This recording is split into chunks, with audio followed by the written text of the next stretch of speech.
Okay, here's what we're going to do. We're going to, in each group, have the person who's the hypnotist, the person who is the subject, and a person who is watching. Okay?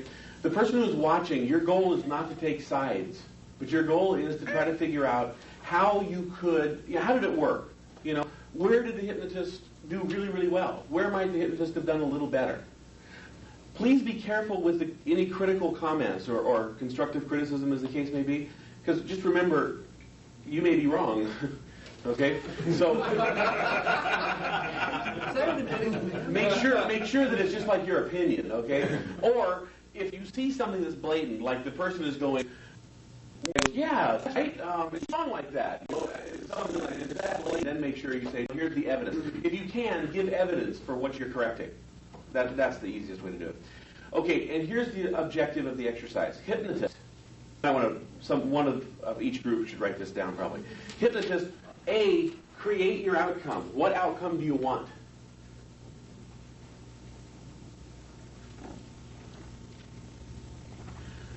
B, how are you going to do that? You're going to ask your subject what they would like to accomplish with the trance. Right? Okay. However, B, here's what you're going to want. You're going to want motivation and like feelings of success. You can tell them where you want those feelings or those possibilities. But you basically want to be motivated to learn, committed to learn, committed to use this, something like that. Keep it simple. I don't want you fixing lifelong problems, okay? Not yet. Not yet, yeah. The reason I say that is because if it doesn't work, then we have someone sitting crying that takes an hour for me to deal with right here, and that's not fun. Waste everybody's time.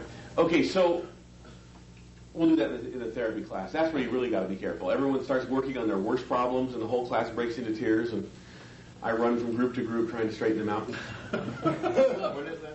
I did that. I actually had that in the group. I had a manic depressive, and this guy said, and you're going to get so happy, you'll be happy beyond belief.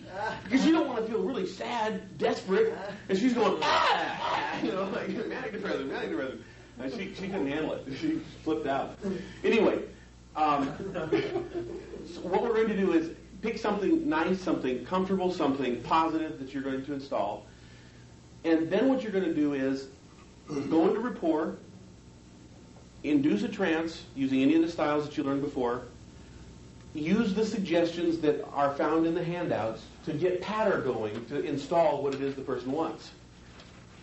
Okay, your goal is to speak for 5 minutes regarding the problem. All you have to do is 5 minutes of speaking. And preferably, do not say, and I'm going to be silent for 3 minutes now while you process. That's cheating, okay? So you have to speak for 5 minutes. Try to speak non-stop.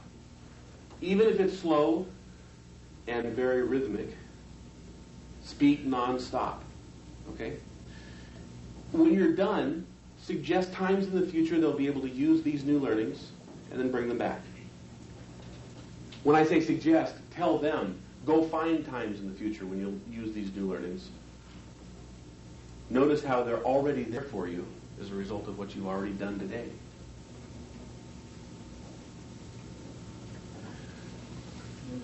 This should be simple and straight to the point. This should be an elicitation of what you want to do.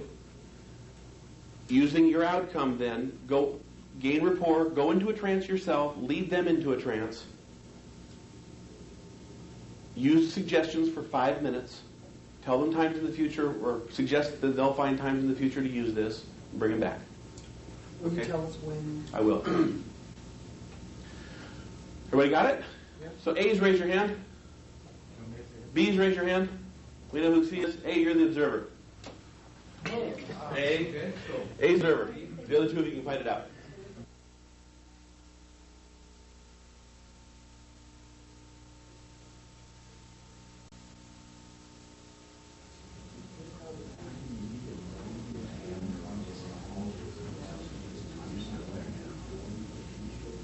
As they come back, give them suggestions that they can complete any work that you began on their own.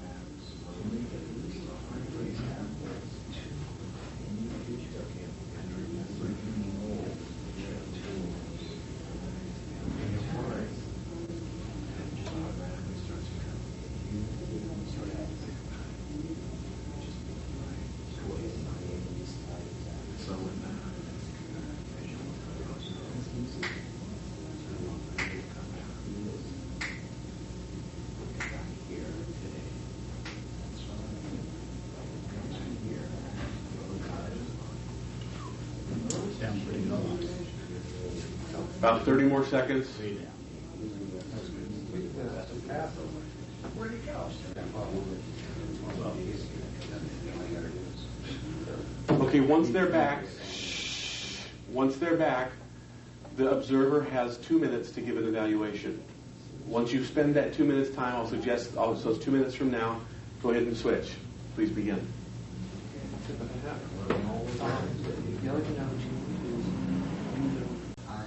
I think it's right there. Yeah, I know. Well, see, I get every single cable TV channel free. All pay-per-view channels free at all times. Laser, yeah, I can say anywhere since Southern Cable. Those are, am I being heard enough? Yeah. And so this thing they had on Disneyland was, okay, let me have your attention. Hold it, please. Shh. Let me have your attention real quick. Just a point for you to remember as you start the last one here. Be careful not to bring up negativity when you're doing the feedback, okay? So, for example, in one group that I was talking to, the person said something like, what'd you say, Dennis? No. I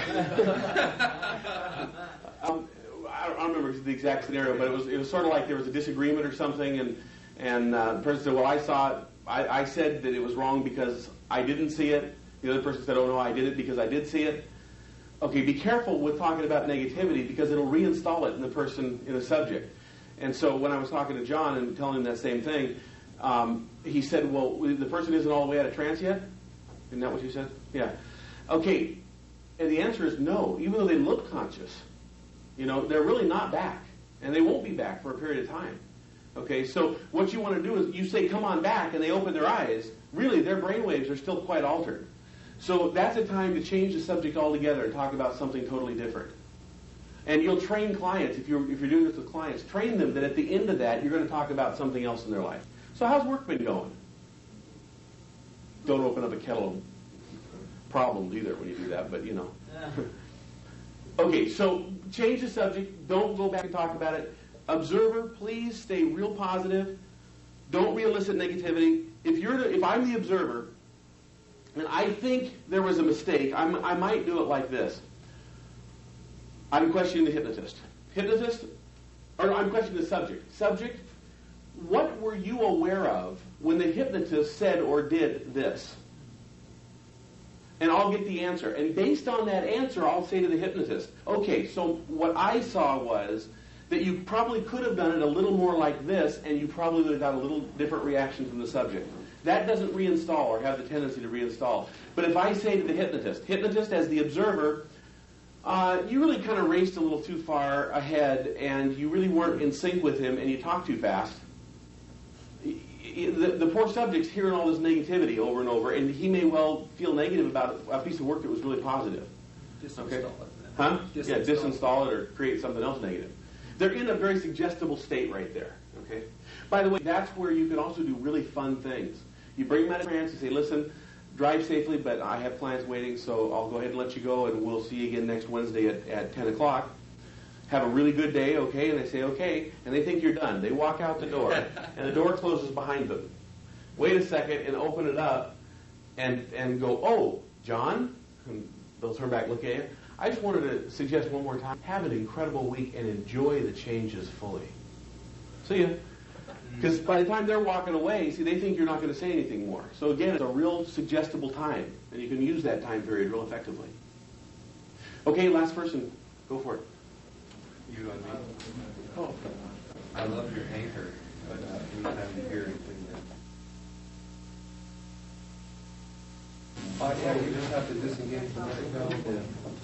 We're giving training, right? Okay, come on back. You got him already? Good show. Quickly, come on back.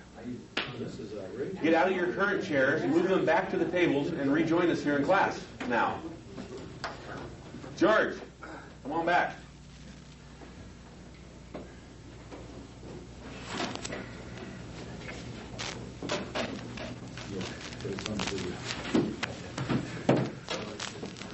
Got this from Richard Bandler. He does this, though. Yeah. Yeah. That drives me nuts. I can do this. I saw part of a video that he had, and I go, "Hey, that looks like." Yeah, I modeled him so closely that I took on everything of his. Well, I need at one to point. just have the video back a little farther. Everything? Pretty damn close. I think I escaped the murder part, but of course he didn't do that. That's why I didn't get that part. Good recovery. Huh? Good recovery. What? Yeah, pretty skilled. It takes a trainer to do that. Okay. Tell me about what this process did for you. What did you learn, or what do I need to know about? How do you feel about what you just did? John, you'd like to talk. Oh, it was great. I liked being put in. I thought that Jay did a great job. He was so smooth, with the words, So, I thought he was reading them all, but he wasn't. He hadn't done. Okay, I mean, like I told Jay, and I'll tell the whole group, Jay and George both have made inordinate progress. You've got two people coming up on your tail here, Randall. Well, they're fast approaching. But in any event, seriously, some very strong progress has been made. And one of the ways that you get really good at this stuff is by, telling other people about it and doing it in groups where you put yourself on the line. The first training I gave, I shudder now to think that I actually did something like that. I literally tried to give a master practitioner course in a weekend. In a 2-day period, I taught all the suggestion patterns, the meta model, the meta programs, the whole concepts of chunking. I talked nonstop about as fast as I could talk. And there wasn't any real exercises because we didn't have time for those. And needless to say, at the end of the first day, nobody had a clue what I had said. And they had a real clue that it was totally invalid and not practical in their life. Of course, it wasn't practical in my life. How could it be in theirs? But this is different. You have practical skills that you know. And so take one or two of them and get a group of people together and say, hey, I want to help you to learn to do something better. And put yourself out of the line by telling them about how this works. Now, obviously, you wouldn't want to teach more than one or two. You'd want to send them to me, if you're going to teach more than that. But I know you know that already. So, no, seriously. If you have to tell someone how this works, it makes your ability to use it like 10 times faster and 10 times better. I found that my real skill in NLP started to come in when I started teaching. That's when I got really, really good. I grew by leaps and bounds better then than I did before. Is it true for martial arts? Absolutely. Yeah. So, okay. You liked the process, and you felt that it was smooth and efficient. Jay, how are you able to come up with patterns so quickly? What have you done? What would you attribute coming up with the ability to speak nonstop in this type of language? Allowing myself to have the freedom to simply plug in everything that I've learned in the class, all the language patterns, and just go with it and just keep talking and wait for embedded commands to pop out and binds and presuppositions with the outcome of making the change that he wants to make. My hat's off to you. That is absolutely correct. You're trusting your unconscious that it's got it, and you're telling it, come up with it and do it now. And it will. It will. Now, to varying degrees. The more you do it, the more it'll come up with. The less you do it, bad idea. So, what we want to do is practice now. You're in a critical stage right now, okay? And the stage is such that you really have a grasp on this material. You're like an inch away from being able to do it with clients professionally, all right? Right now, you'll make all the difference as to whether or not you'll get to that degree of proficiency. And what will make that difference is whether or not you practice and do the homework. I'm going to give you this time after we're done, and we'll review it in class on Thursday or Wednesday nights. And also, if you really strongly put yourself into the role while you're going through this stuff. Really be the hypnotist. Imagine you've got a real client. Really be the client, and how would you feel about this hypnotist? Really be an observer that's like testing the hypnotist and seeing if the client is changing. If you really jump into these roles, the learning will just magnify. So right now is a great time for you to use all your learning skills as well. All right? Be enough time and manage your own personal emotions. Or manage your state, as another person would say. Okay. What else? Who else? You want to have any questions or any comments about what happened? Do we need to hear a few more? Well, I thought it really helped to have this list, and the time seemed to go by really fast. I thought it was going to seem very, like a long time to come up with stuff. Actually, I thought I was giving you, I figured you guys had struggled to get 5 minutes. I probably could have given you 15. I mean, you guys were just like going for it. I was real impressed as I walked around and listened. So, yeah, I think the list will be a big help for you. By the way, if you want to get good at these, what do? Write about 50 of them. You know, use those as starter patterns and write 50 more of your own. Okay?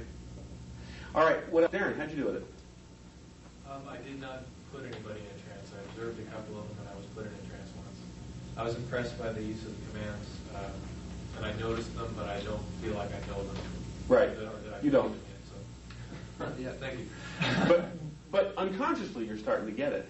Having it done to you like this is probably an advantage. Actually, you're getting the same thing I did in the class, because the first night I just barraged everyone with commands and binds, and I mean, literally just nonstop. And everyone goes, whoa, what's happening here? I can really feel the power. Something's going on here, but I don't know what it is. And then by the second lesson and the third lesson, they start to understand what it is. So it's sort of similar to what you're going through. So, okay.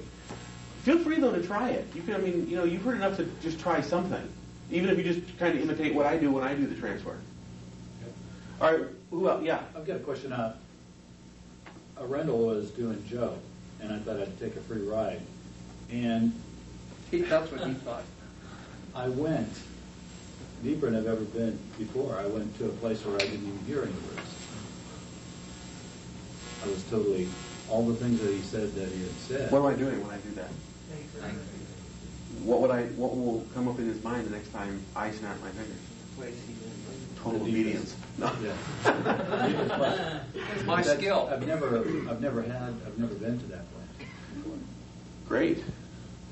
Good. Now, I feel that- why did he get there? I mean, I want to help you start to analyze the trance experience. What made him get there? A couple of things. Maybe the fact that he had a little bit to eat. Did you eat lunch? Okay, so maybe it was a good combination of blood sugar and everything is working out well. What? Oh, it was obviously Randall's incredible skill. I was going to say that. Also, what it could be is that he's been in trance enough times today that the fractionalization method just took him under. You know, out he went, lights out, no one's home. Well, when it happened, it felt like I was like walking on you're in the sea and you're walking out, and all of a sudden the shelf drops off. That's how it felt. True. Way down. How far did you go? All the way. It was a long way. What did it feel like when it dropped out? There was nothing there. No feeling there. Yeah. Wow. But I feel that I know that there's something left down there. Oh, sure there It's is. gonna come back up again. Oh, like seeds that have been planted. Yeah. You look forward to those maturing. I'm looking forward to those materials. By the way, you see, once again, that's utilization. I'm just going with what I hear. I think there's something left. Okay? A lot of traditional hypnotists that go, so let's set an appointment for next week. And what I do is just back it. Sure there is. Something profound. And so he already went with the first one and agreed. I'm sure he's going to agree with that one. Like planting seeds. Quick switch to a metaphor. And what's a metaphor? Okay. So now let me ask you this. Do you feel like the pattern, that's starting to make sense? Okay, with what you just did in that exercise, that's how pattern works. That's what I want you to do. In terms of forming suggestions, we're going to do another exercise now where I'm going to also have you use direct authoritarian suggestions. So you'll see the real difference between the way you've been trained so far and what a direct wham kind of approach will do. And it's a big difference. Okay, what you'll find is done right, the authoritarian part used in very small quantity will really add power to what you're doing, a lot of power. Remember, Erickson started off trained as a direct authoritarian hypnotist. Yeah, do you know how he developed his skill? He got polio when he was 18 and lost complete use of his body. And so they put him in the bedroom with a newborn child, a brand newborn child. And he couldn't move at all. He was totally taken care of by the family. And what he did, though, is for some reason they positioned him so that he could see the child. And as the child began to make the connections in its limbs, Erickson made his mind do the same thing. He had full use of his mind, just not his body. And he completely retrained himself to have full use of his body. I mean, that is stunning, if you ask me. And then at like 40 or something like that, he got it again, polio again, and lost complete use of his body and retrained it a second time. Yeah, I mean, this is amazing powers of mind we're talking. And he used those time periods to formulate his whole basis of hypnosis, of the indirect methods that human beings learn, and how they process that. And that's where all these suggestions come from. Pretty strong stuff. Okay, I want to demonstrate something that is I think, quite interesting as an induction. It can be an induction, it can be a suggestion technique, it can be all kinds of things. So let me do that with Barbara. Why don't you come up here and all. So you don't forget, you were going to do something with George, too. Yes, I will. Thank you. Are you comfortable just sitting on the table? Sure. Oops, sorry about that. I was trying to get that anyway. Okay.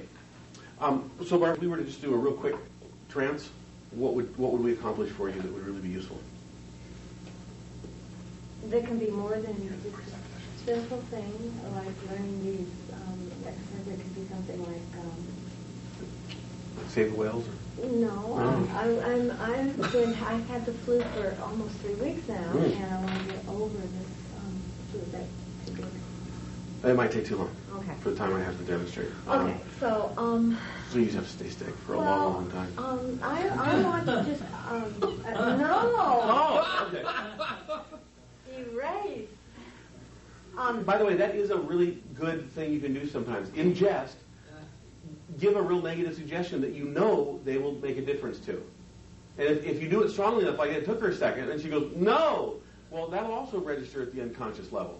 And when that happens, she can act on it quickly and take advantage of her immune system updating itself to being totally positive and healthy.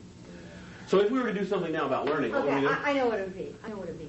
I would like to get over my fear of doing an induction with you and a strategy, because I feel in awe of your skills. You don't want to do that one, though. Yeah, I know. That's a positive one there. No. Okay, we're going to do that. No, it's what I need. I need this. So what would you like to feel if Confidence. confidence? Awe and confidence. The feeling that I can get you into a... What? You're unconscious, got it. Yeah, I was talking to her. okay. That I think I can get you into a deep trance easily and be able to use NLP skills in a way that would be impressive. Okay, the latter one is an inappropriate installation because that's like I could install in anyone here that they are world class at suggestion ability, and they believe that literally, but when they went out to do it, they look like an idiot, right? Better to install that they have the ability to become world class if they study in practice. Yeah, that's fine. Now, the next thing is, here's a quick strategy for number one. You just say, Kenrick, you know how to go into a very deep trance all by yourself, don't you? And if you were to shut your eyes right now and demonstrate this extreme skill and ability that you have right now, would you be going really fast, or do you think it might take a couple of minutes? See, I mean, literally, by using strategy, you could out-strategize the person's strategy. Whatever they do, if you really feel awe and all this kind of stuff, then all you do is say, look, because of all this extreme ability you've got, you can use it to go out on your own, can't you? Yeah, well, I think that's true if I'm working with, say, one of my clients, but... I am a client. Yeah, I know. No, but I know, but your client isn't... Except I manipulate you. Yeah, right. Okay, well, so why don't we just do it this way? I'm trying to figure out what you'd like confidence, okay? So I can give you confidence. I can make you feel like you're confident in being able to put me into a trance. And confident in your ability to continue to learn these skills. Yeah. That work? Yeah. Okay, I can do that in a short enough period of time, I think. Okay. Do you feel like something needs to leave in order for that to happen, or just a boost in order for that to happen? Like boost confidence, or does something else have to go first? Well, somehow something has to leave. That somehow I have this belief that when one has less experience than another one. Okay, takes too long. Takes too long. I have to do whole belief changes and everything. See, I didn't hear the congruency. Do you see why I kept questioning? The congruency wasn't, I almost went for it, and I went, let's go a little further. 80-90% of the work you do will be like this. Okay? Now I know exactly what to do. What would I do? She has a belief that says if you don't have the experience, you're not going to be as good, probably, right? Or you're not going to be capable, maybe even. As good. That's good, okay. So what I need to do is change that belief. Say, time doesn't equal ability. Practice does. Well, ability equals ability. Yeah. Whether you have this from before, and you just didn't know it, or you get it from, it's like people that have been on the job 20 years. They say, I have 20 years, time on the job. Or have 20 years experience. No, they've got 20 years or 18 years on the job and 2 years of experience, something like that. Same thing is true here. I mean, some people get this really quick because they're totally into it. Yeah. Some people spend years and never get very good. Yeah. Of course, they didn't take my class. But. All right, so Barbara, let's do something else. What else would you like to do that would be simple and to the point?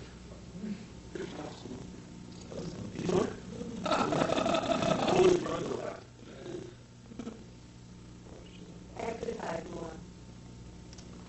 Okay, what we're going to do is we're going to do how to be really positive and energetic about learning this more. Because if you do an exercise more, I have to start analyzing why aren't you exercising enough right now? And what's holding you back and how has been a problem? And What would it be like if you did? well, no, I don't ask that because that starts to change. I want to just get the representation of it the way it is. So I find out what one pin could I pull, hopefully, and make the change. That's the goal. The idea is to see how little do you have to change in order to make the whole thing change. Yeah, I want to go into deeper trance. Like There we Alex go. did. There we go. That is a good one to do. I want to hit that. How do you know you haven't? As you close your eyes and just experience what you know how to do.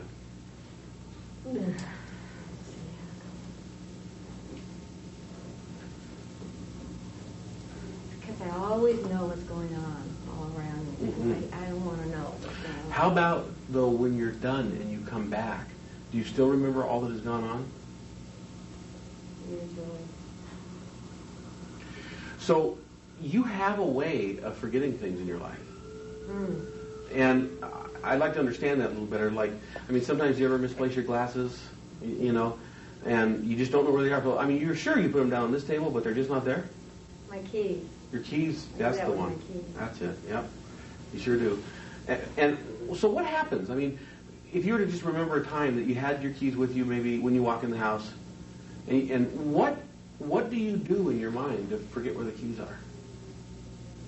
I think about other things. Sure you do. And so where are you thinking about the keys location-wise, and where's the location of the other things? When I've lost my keys? Or now? Or you're just preparing to lose them? Right now, I'm just preparing to use them. That's what you're doing. The location is right. I'm right focused on what is in front of me. Is that keys? No. Oh, that's something else. Where are the keys? Where'd they go? If you just backtrack and found them real quick. Right now, they're in my pocket, my coat pocket. But if you were home now, I don't know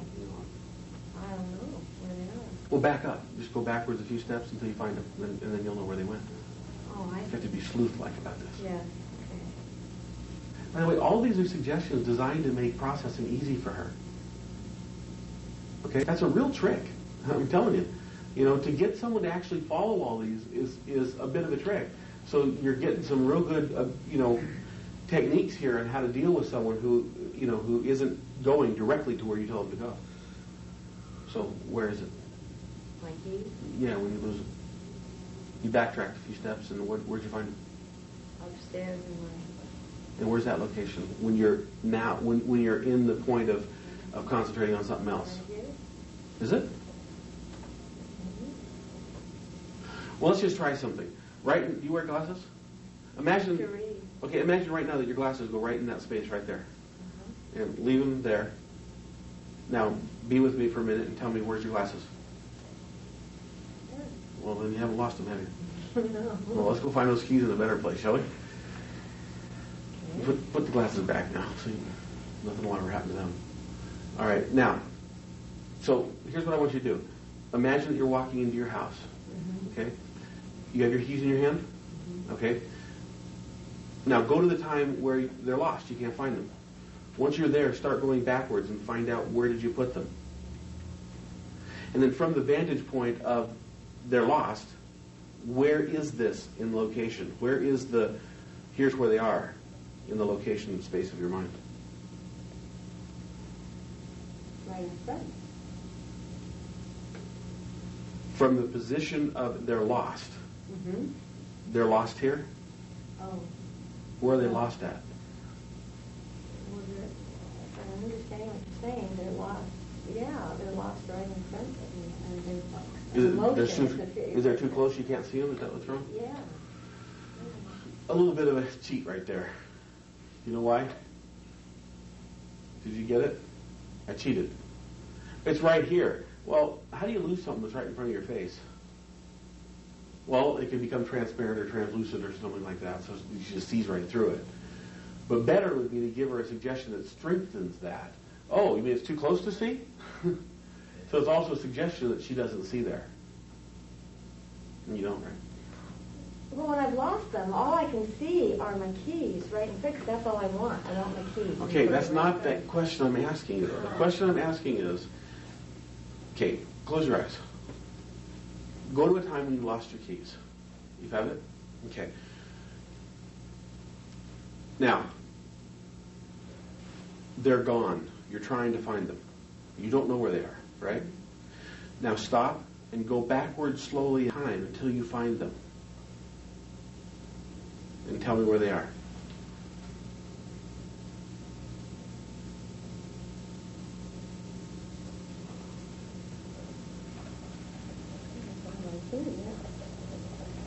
That's fine. Now, Robert, while that appears to be there in that location that you just held your hand right this minute, it won't be the same location probably when you pop back into the point where they're lost. No. Okay, what I want you to do is to pop back into the point where they were lost and you just realize they're lost. And where does that location change to, the one you just held your hand out for? Where does it go? Yeah. That makes sense. Okay, how far back is it if you turn around and look? About 3 feet. Mm-hmm. How big is it? Huge. Well, you got a great big place to put that. Well, maybe one trick we do is make it a little smaller so not very many things fit back there anymore.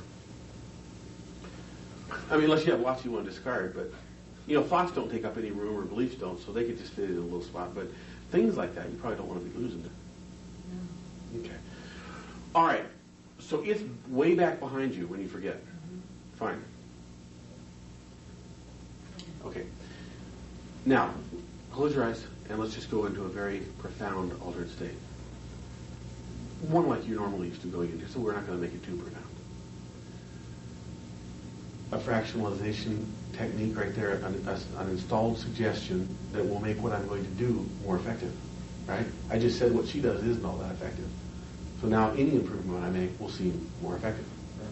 I'm giving you the little tricks here, okay? Put all that behind you. Now, here's what I'd like you to do. As you relax real deeply, I'm going to take the arm and just leave it right here. That's right. And as it begins to go down with true unconscious movement, right now, ever so slowly, each tiny little movement down will take you deeper and deeper than before, such that by the time it moves 5 more inches down, you'll be at the deepest level you've ever been at before, but you may not recognize it as such. But your unconscious will be working just as effectively. And because you may not recognize it, you will discover that you'll go down much deeper than ever before possible during the time we spend together in this trance. So that as a result of that, you have an absolutely convincing experience, one that will serve as a reference point for your future, that you can go very, very deep into a trance. Even though you've heard all the rationalizations that you don't have to go deep in order for it to work, and etc., it's still nice to know that you can go really deep if you choose to, whenever you want to. It's something that's nice to know. So, just continue in that way. Because it's nice just to take a break from the normal thinking and turn around so that in your mind you're facing the way you are now, having just turned your back on anything going on around you. In fact, it's amazing how, even though that doesn't make sense, everything going around you seems to fade into oblivion as it begins to move into the past and behind you. But I don't want you to accept that very quickly. I wanted to take long enough to make a very indelibly imprinted message onto your unconscious.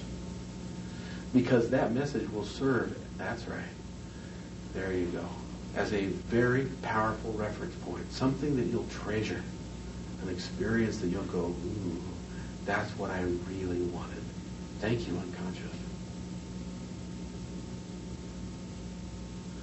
Now, as you go much deeper still, perhaps you can imagine some interesting things around you, such as nothing, or a gray mist. And it's interesting, where does your personal space leave off and the gray mist begin? And you really can't tell anything that's going on around you.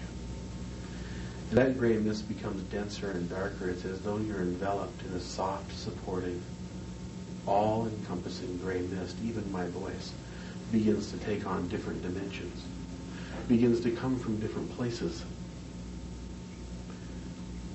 in a way that's almost spooky, but yet still real powerfully supportive. You find yourself taking all those things that you wanted to be convinced of, all those noises that you could be convinced are gone, and putting them back here. And that's where they are now.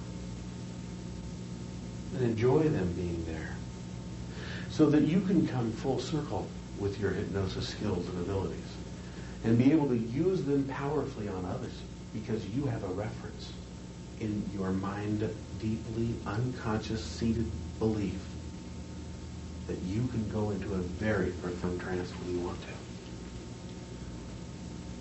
Now, your unconscious can easily process instructions. It knows how. It's been trained for years how to carry out instructions dutifully and specifically. And your unconscious at this point, plenty far, but really it'd like to go further. And to do that, you need to gain the cooperation of the conscious mind. So I'd like the unconscious to quickly present either an entire overload of choices to the conscious mind, such that the conscious mind simply just plops over and gives up, like as if it faints dead away.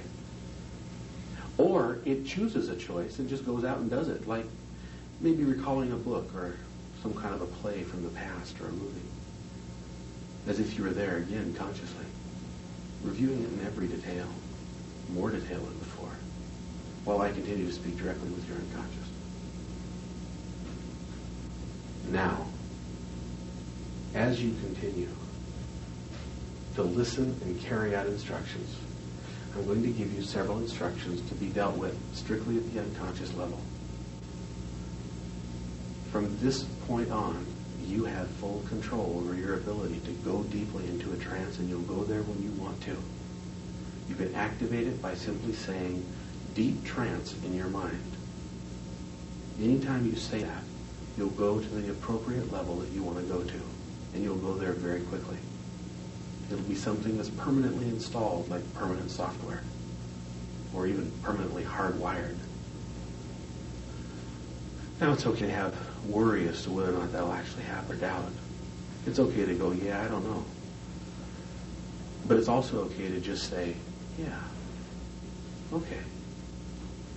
And you know that awe that you do have can be utilized now to encapture all of any nagging or limiting doubts or last remaining vestiges of a stronghold that once existed, to simply remove it entirely, because I think it's really important to 3, 4, 5, go all the way as far as you've ever wanted to. Anything around you now disappears entirely, and will when you go into a trance. In the future, each time. 4, 3, to really gain value in a way that helps you learn and experience by doing personally.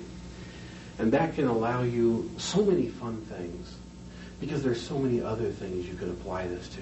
So many other things. You know, oftentimes, a person can take things in their day-to-day life, problems, struggles, trials, and just toss them away. I mean, sometimes they have to be dealt with, but sometimes, you know, like the residue or aftermath, so to speak, can just be tossed away. And since your unconscious has developed a powerful strategy now for implementing that, you might just give it credit and a little quick word of thanks. So now,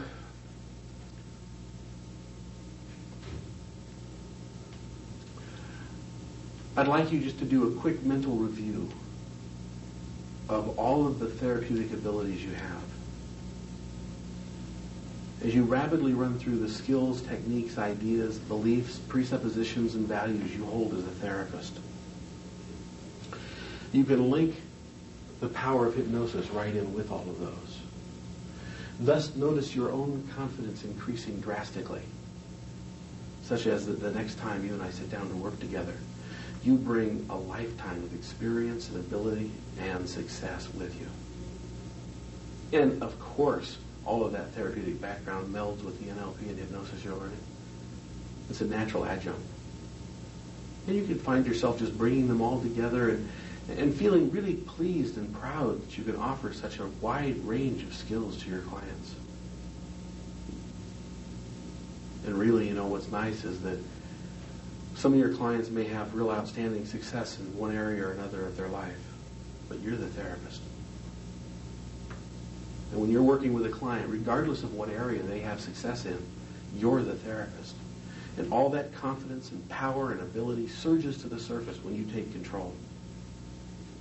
And as you take control in that setting, or perhaps share it jointly with another, and that's your choice if there were another therapist present, that control is something that you use wisely and kindly, like of course you always do. And as a result of that, you maintain control. You accomplish your outcome quickly, naturally, and effectively. You find yourself growing in confidence every single time you do that. So now your brain, as you think into the future, simply pops in the pictures, the sounds, the thoughts, and the feelings of confidence and success in your dealings with hypnosis and trance. In fact, in the near future, you see yourself putting Kenrick in a trance. And as you look at that picture, look at the confidence Barbara has. Hear the words pouring out of her mouth. And at first there's a little bit of tension because she hasn't done it yet, but all of a sudden that tension just melts away as if a zip anchor went zzz, and there it went. And in comes the confidence. Yeah. Now jump into Barbara and look through her own eyes. Feel that power and confidence surging through her body. And as you feel that now, double it and then multiply it by 10. Yes, very good. And now quickly go to 5 more times in the future. That each time will be intensified beyond that. Positively, getting better and better. More confidence, more ability. And therefore, more demand from yourself to use these skills powerfully and effectively. Do that real quickly and nod when that's been accomplished.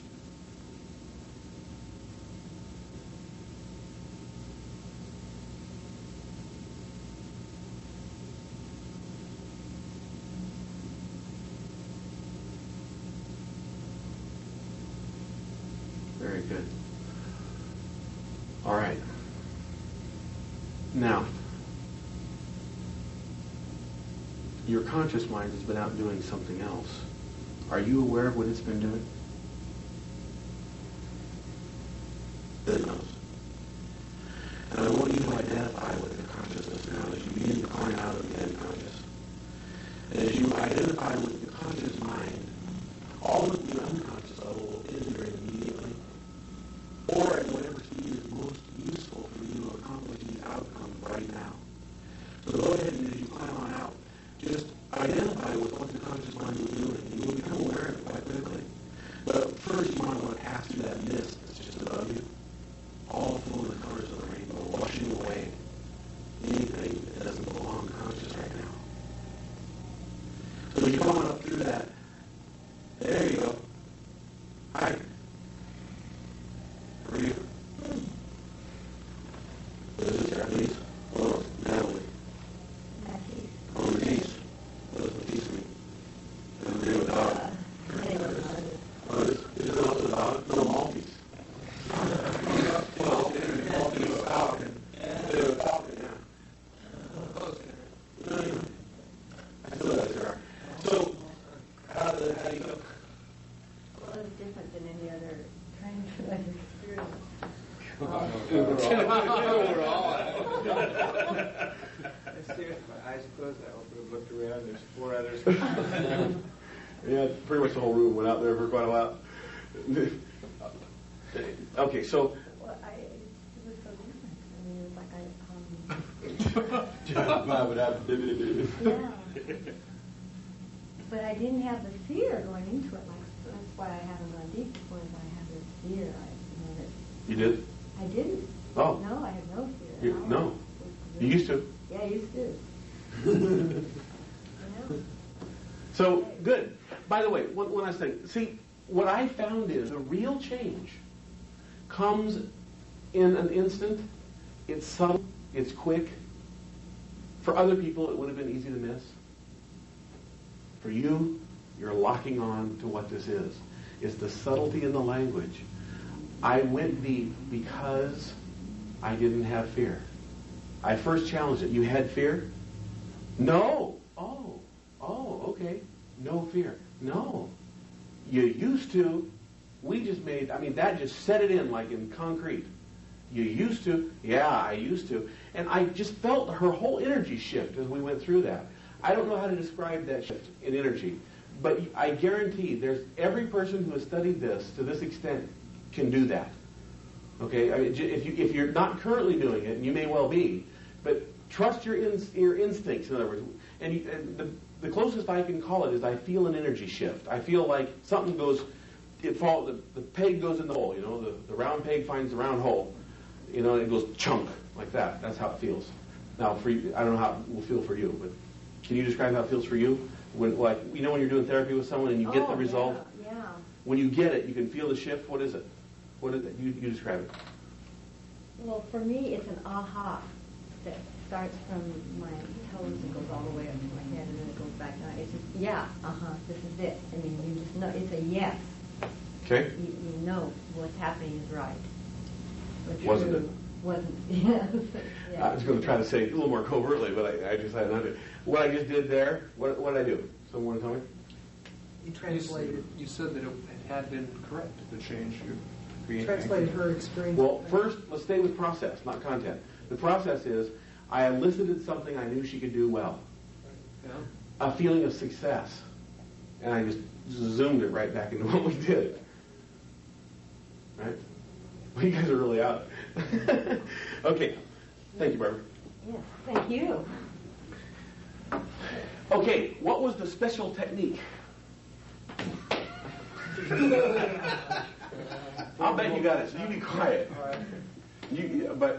But congratulations to you're unconscious all the time for getting this. I'm just kidding. That's good if you got it. Yep. Okay, so how about the rest of you? What is it? Shut up. Who said numbers? Did you? No. Who said it? George. God, this is incredible. Good job, George. What about him? I can't remember the exact sentence. You can't. Totally faded from your mind.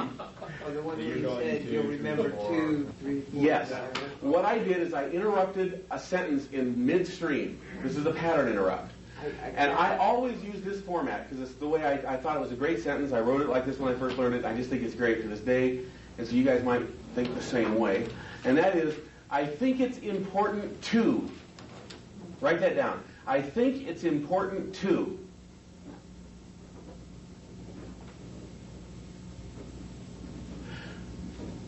Now, normally you'd say, I think it's important to really have fun with these skills and just go out and use them full tilt boogie and really get the enjoyment and success you deserve, or, whatever, right? here, though, you say, and I think it's really important too. 3, 4, 5. Go all the way where you want to go. Just direct suggestion. After you hit 5, I choose to stop at 5. But use direct authoritarian suggestions spoken in a firm authoritarian voice. Like as if you are a parental figure of some sort, or you know the way medical doctors speak to their staff? That's sort of the way you want to talk. You know, it's like, scalpel now. You know, simple and to the point. Direct, no ambiguity. Not a lot of presuppositions, in other words. Okay, just straight ahead, targeted commands. But you wait to do that before you got her pretty well under. Oh, yeah. I had her way out before I even did that. And that technique in and of itself will take people right through the floor. It's like everything disappears into a hole with that technique. That was like the icing on the cake. Right before that, the confusion really is what really sent me. Confusion? You were confused? Right before that, yeah. Confusion is a wonderful doorway into much deeper states. That was great. So, say it again the way you say it properly. Hell, I don't. Cadence. I think it's important. Oh, that. I thought you were talking about the confusion. I'm confused. I don't know. I didn't know I was using that. If I went back, I'd probably be able to tell you, but I've forgotten everything I said. I think it's important to 3. No, I think it's important to 3, 4, 5. Go as deep as you've ever wanted to go now. Everything that used to distract you now is behind you and is no longer even remembered. It's gone. It disappears entirely. It vanishes. Just simple, straight suggestions. Boom, boom, boom. Do 10 or 15 of them or whatever, and then say, so I'm going to, like, this is the last one, and I'll show you how I do it. So from here on out, you have tremendous hypnotic skill ability as a subject. 4, 3, to really enjoy all the skills you have and the fun that you have from using them, both on yourself and with others. So go out and use them and have some fun, because I think that's what this is really all about, isn't it? See, the tonality shifts right back up. The speed comes right back up. Literally, it's like you're going along in a sentence, and you break where it's not supposed to break. You go down here, you say a bunch of commands, and you come right back up, and you keep on talking. And it's like that disappears. It goes away. Until we just brought that part of it up. How many of you, like until I said, what was a special technique? How many of you hadn't a clue that anything weird like happened? You didn't know? All the rest of you think you knew that? Really? You remembered that? I didn't know what the purpose was. I caught it when Yeah. I did Okay. it. I know what you're doing. All right. My hats off to you. You guys are really learning. Stuff in some of the things that you did too. I don't know if I ever did that one, but we did similar breaks in the patterns. We did metaphors like that, yeah. Yeah. I ought to teach you guys how to do that too. That'd be kind of fun. Maybe I will.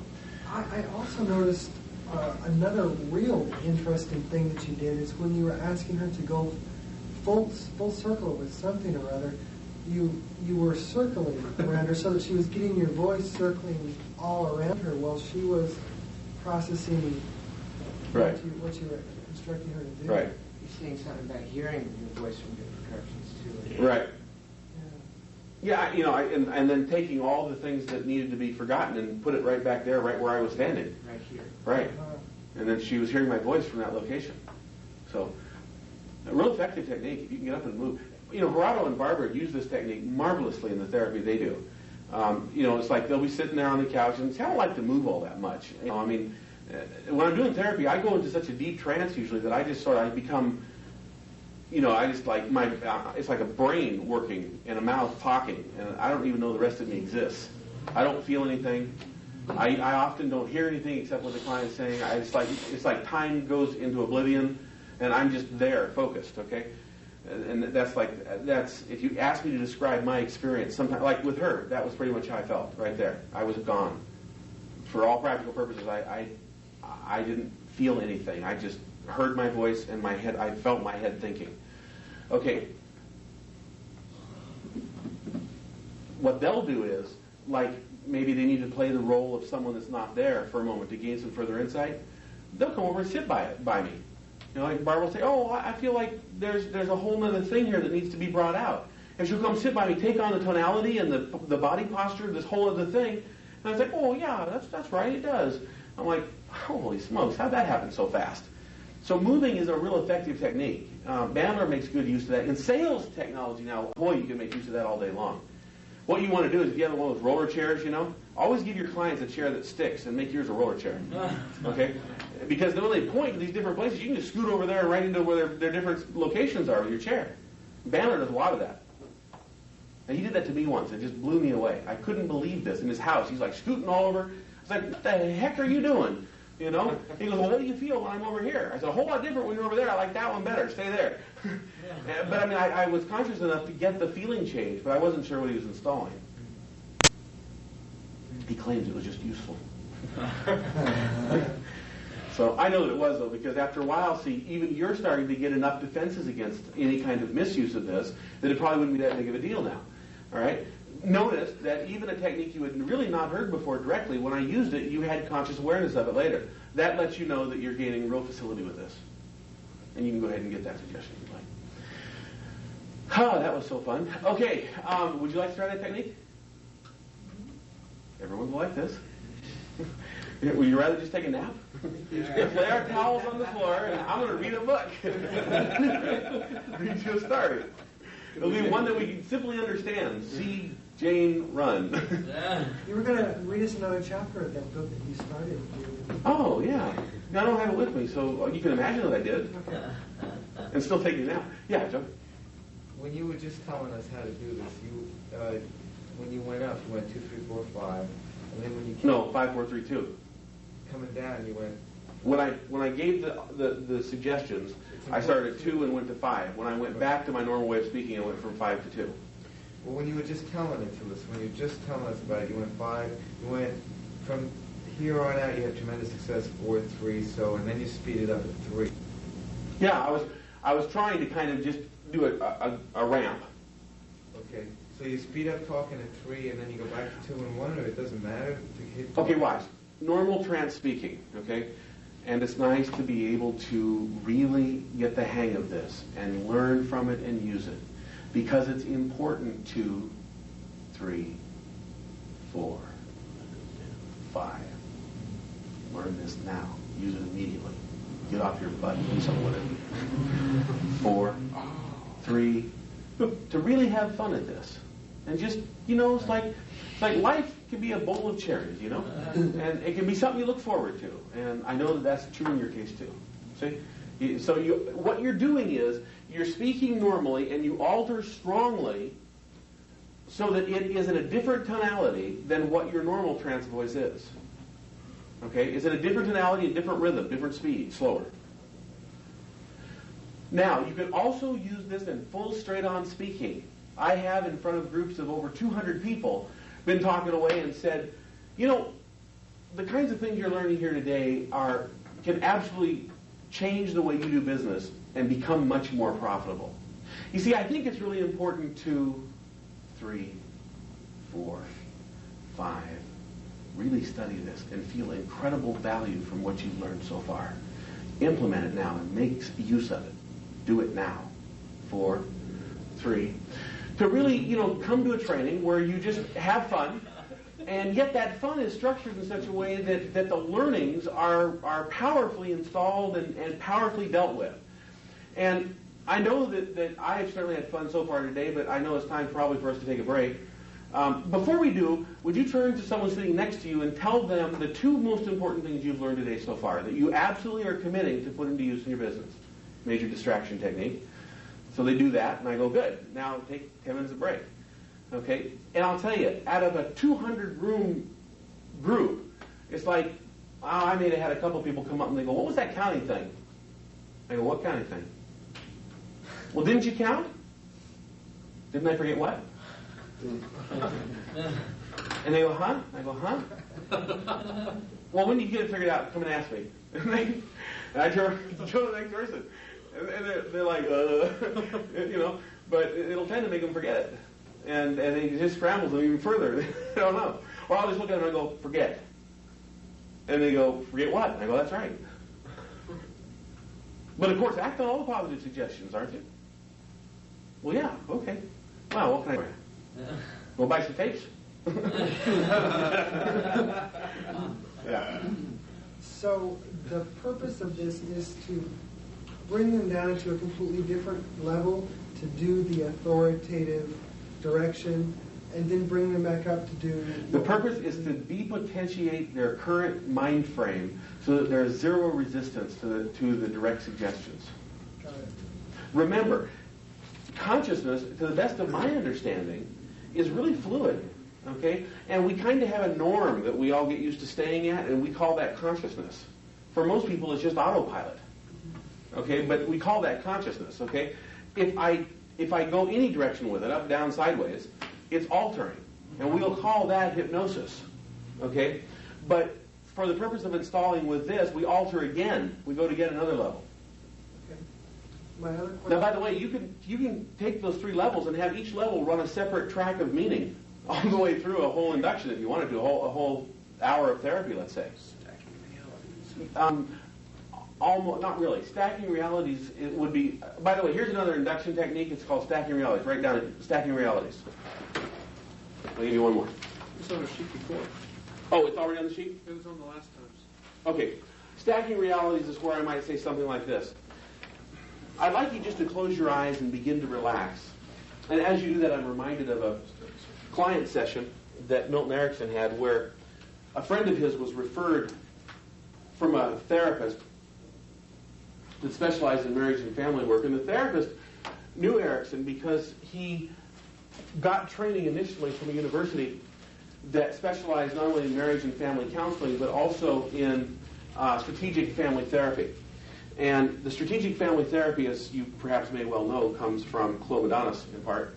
And one of the things that they always say is, hypnosis works powerfully when you just relax and let go, because your unconscious now can assist in really making changes happen quick.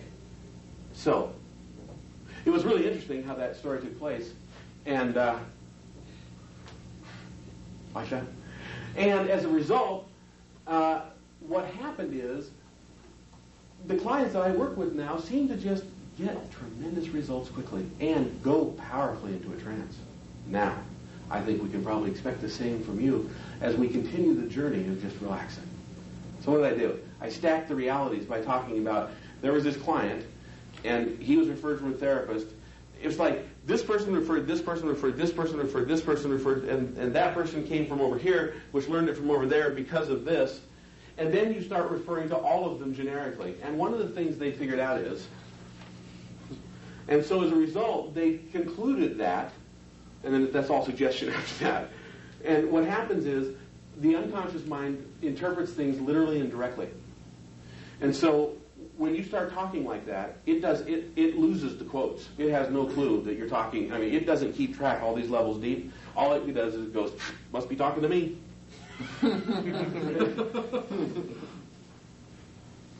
I had a guy back when I was a little bit more, shall we say, younger. Yeah.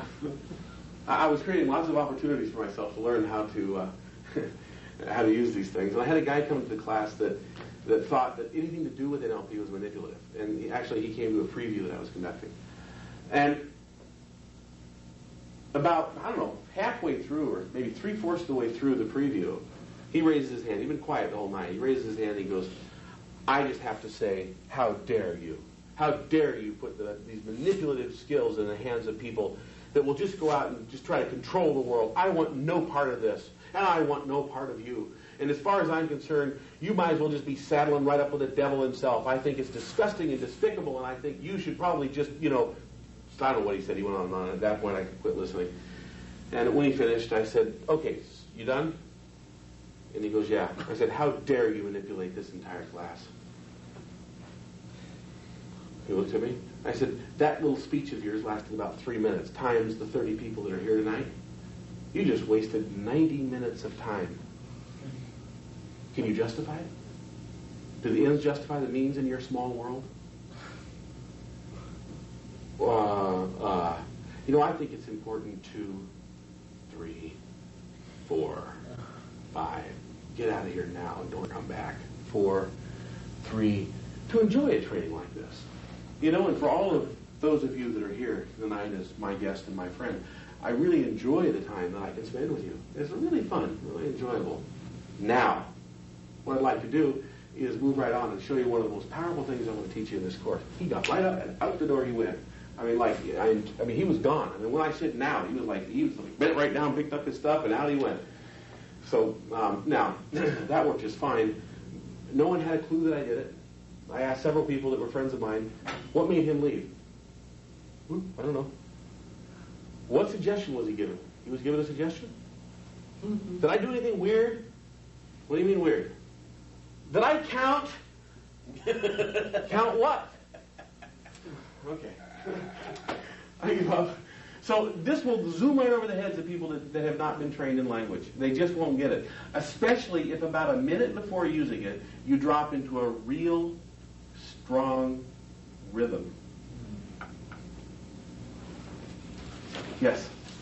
Because it seems... God, y'all, wake up. I tried to give you some more examples so you wake up. Give us some caffeine.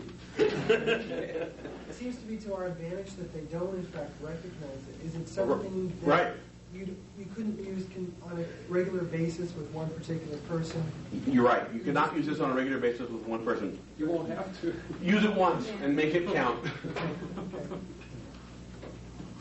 Make it count. You could do it a few times, but you have to let months go by between. Because believe me, the unconscious recognizes it. The next time you do it, it signals the conscious mind, hey, this weird stuff's happening again. Because that's really weird. Even if it's a clinical situation where they're working on... You can do it more often there, but it still will eventually lose its impact because it's not new and unique anymore. Okay. It's similar to the pattern interrupt of, like I told you about the police officer that pulled me over years and years and years ago. And he was talking, started to write this ticket, and I went, I'm sorry. And he looked at me and kind of distracted him, and he started writing again. And about that point, he starts to turn. I go, have you noticed how your left front tire? And he looks like that, and I said, leave now and take your ticket with you. Seems to be a little less air in it than the one on the right. Or is it just my imagination? Oh, well, maybe it is. Well, I'll tell you what, I'll let you off of it this time, and slow down. Okay. I'm like, quick, let me out of here before you change your mind. So you can do it in normal speaking. That's a pattern interrupt you can do it. Banner did it in front of whole crowds before. I saw it where, there was 1,000 people in the room, and he's standing up there,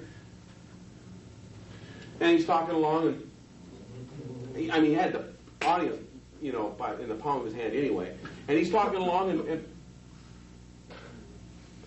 and he's doing this kind of stuff, and have you noticed how the ceiling? Follow every suggestion I give and carry them out right now. Seems to be a little lower on the left side than on the right. Damn, that's distracting. Is it just my perception? Well, okay. Well, let me switch gears. Let me give you some more really fascinating information. Right past everybody. Boy, I'll tell you, nobody got it. I started asking people, trainers in the back of the room, or wannabe type trainers. I was referring to another group that I won't mention, and they certify people after 2 times through a course. So anyway, I asked them. There's another large organization out there that has lots of media exposure and books and that kind of thing, and they certify people as trainers 2 times. Yeah, they certify people as trainers the second time through a course. Seriously, they don't teach the course anymore. But they wasn't an NLP trainer. It was a that trainer, and that's fair. That's totally fair. But anyway, I started asking them. I said, hey, did you get that? What? Did you hear Banner do anything weird? Oh, he's always weird. Especially weird. No? It's hard to get it even when we know it. Yeah, really. It's like... Yeah, why? You want to dismiss it. I know. It doesn't fit. And since it doesn't fit, you just go right out. It's like you lock on to the next logical thing being said. It's the same concept of movies. We can actually see the flash, but your mind erases it. Doesn't make sense. Yeah. Doesn't compute. We also have a length of time strategy that we've learned, and unless something shows up for a long enough period of time, it isn't real. So that's how subliminals flashed up on the screen like that can get by us a little bit. Yeah. Okay. I'm feeling the need for a break. Yeah. Yeah. Okay. Need the transfer break? We'll give you a break. Over and over. Repeatedly. Okay. I'm on. We're talking away, and I don't think I'm on. Okay. The question, I believe, is, if a person is deeper in a trance when suggestions are installed, will they last longer? Yeah. That the question? The answer is, They're going to react differently to it at different levels. no. I mean, yeah, but not in terms of length. Just so they're deep enough to make- There's two answers. Depth is irrelevant is the first answer. Okay? And let me explain real quickly. I think I did maybe the first day a little bit too. There's these tests, whatever the guy's name is, shoot. I told you the name, I think, before. I have to go think about it now. What? No. There's these hypnotic suggestibility scales, okay? And, I told you they took a tape recorder and they recorded an induction, they played it for a person sitting in a room, and if they... Hildegard. Yeah, Hildegard, right. Suggestibility scales. Well, you want that certificate too, don't you? And what happened is that nothing was customized for the client. There was no hypnotist response. Hypnosis, if nothing else, is profound communication that's a real two-way circuit. To the degree that you are playing off of the client, your hypnosis is far more powerful.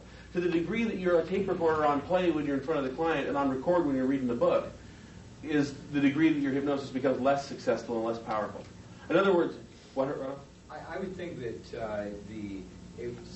the deeper trance would last longer, the suggestions, if you think it takes... You would have used to think that. But, Well, yeah. if a person is predisposed to believe that, they also have a way of calculating the depth of trance.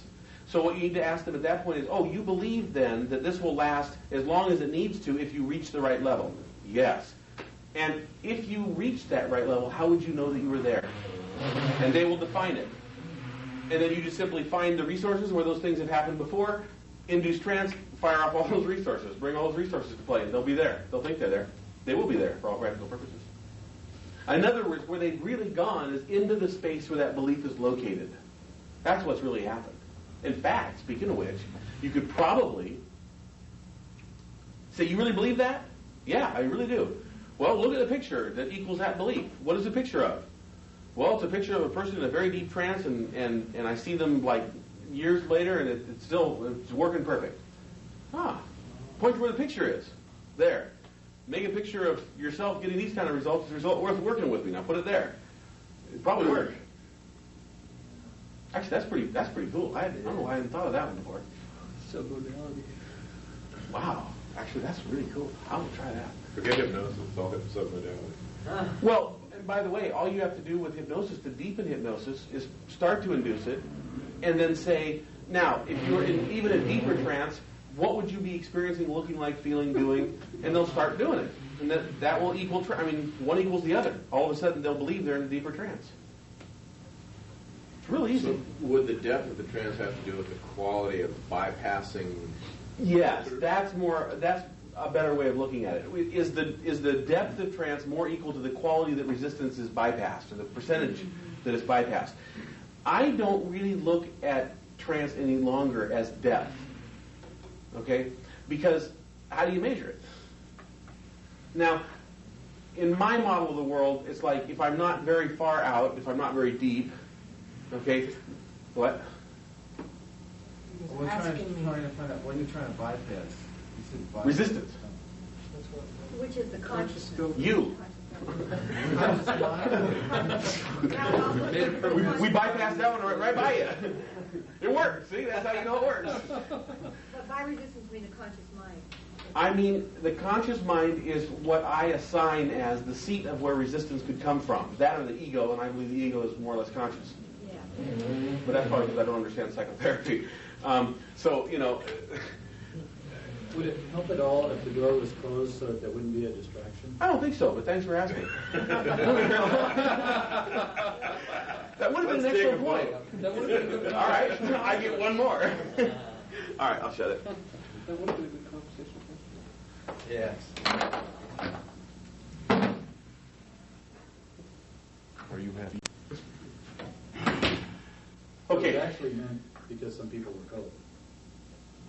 And I Also used you tricked that. me. Yes. According to who? But that's one because I wanted you to believe you were tricking me. But it's good that you did because you're following right along. Okay. You were saying you don't classify it as deep. I don't really. What can I tell you, John? I'll always be a step ahead. You're a step behind. That's what I want you to think.